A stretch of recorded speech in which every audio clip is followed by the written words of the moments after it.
Good evening and welcome to the Costa Mesa Pettis Perspective.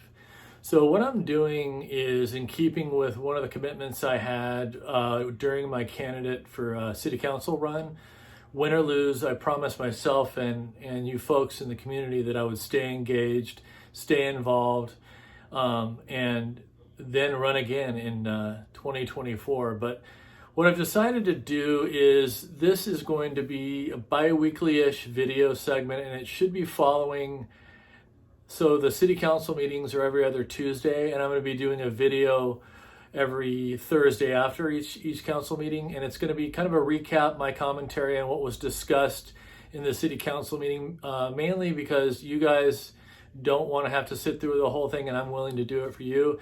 And I might stray from that here and there, but that's going to be what you can expect from me going forward for the indefinite future.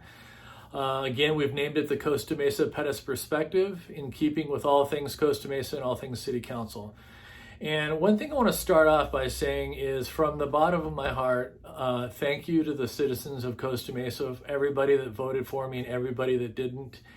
2,000-ish of you voted for me, and one of the things that was very, very important to me, and one of the meaningful things that occurred, was how we got started. In the beginning of this whole journey we had, my wife and I, my family, we had started with seeking the endorsement of a specific group. And what happened from there, in short, the endorsement process left a nasty taste in our mouths, and we decided to not go that route and just go directly the route of speaking directly to the people in the community in Costa Mesa, and that's what we did. We actually didn't even apply for any further endorsements, and we still got second place only to Jeff Harlan, despite all that went on. And that is because you guys voted for me, and I earned your vote, and that is very important to me, and I appreciate it very, very much. And I am not discouraged. I'm heartened, and I'm fired up, and I'm ready to go. So thank you for that. And so to the city council meeting that happened this last Tuesday, it was unremarkable. There wasn't a lot of policy discussed. There was an overarching theme that dovetails with a big plank of what I talked about in my candidacy, having to do with COVID and the fear narrative. One of the things that when I talked about medical freedom in my platform when I was running, when people often ask me, what do you mean by medical freedom? You're in healthcare. Don't you believe in COVID? Don't you believe in masks? Don't you believe in hand hygiene? The answer to all that is yes. And I very much believe that COVID-19 is a serious illness. I believe in hand washing. I believe in mask wearing where appropriate. What I don't believe in is using the fear of catching the virus and having it dictate people's lives, and they're taking away their liberty using that. And what I watched in the city council meeting, starting with Mayor Foley, was one of the first things she said was, hey, I think that it's a good idea for everybody to wear a mask even when outside exercising.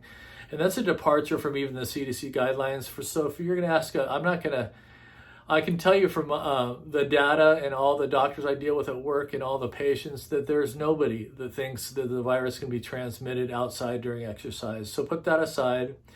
Listening to Councilman Stevens, actually he was talking about, it was Veterans Day-ish, or it was actually Veterans Day that day, and he was talking about the war effort and how the community came together back in that time to contribute their labor and time.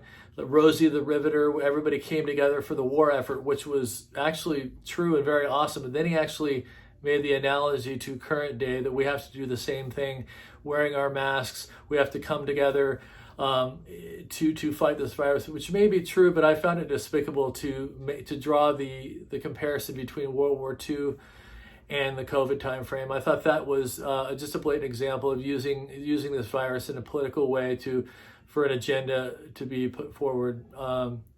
Another woman, it wasn't one of the council, it was another person actually said that she was, for her this Thanksgiving, she's going to have one family member or one friend come over, and she's going to insist on a negative COVID test. So, all of you put all that together, and that's just, when I see the council doing that, the first meeting after running for council, that's the exact opposite, I think, that we should be communicating to the public. I do think it's serious, but I can tell you, and they kept saying that Orange County is actually in the red, which is the worst is purple, the best is orange. We're, in terms of case count, we're in the red. They were saying we're surrounded by all these purple counties, San Diego, LA, and we're just lucky that we're not purple yet. And the cases are surging, which is true, but as you've heard in the media, it is true. The reason more cases are being reported is more testing. So what is also true is ICU admissions, medical bed admissions, and death rates have been declining for months now. So we're on the right track. We're getting more cases because we're testing more, 2-3 times what we're probably. So there's no reason to be scaring the public, and you shouldn't be scared. That doesn't mean you shouldn't wear a mask where appropriate. It doesn't mean you shouldn't social distance when you can. It doesn't mean you shouldn't wash your hands and have good hand hygiene. But don't be afraid. Live your life. Do the holidays. Enjoy your family. Do it the way you think you should do it, the way you think is safe, the way that the individual person feels they should conduct their life, and not what city council tells you to do. And so there wasn't a lot of policy talk this time. It was just a huge outpouring of fear coming out of the council. And I'm going to be keeping an eye on the city council. I'm not going to be doing this as a critic. I'm not part of the city council. I'm not a member of the city council, but I can certainly listen, and I can certainly offer my commentary, and you can certainly expect that going forward. So with that being said, be kind to yourself, be good to each other, and together we can get it done. Bye for now.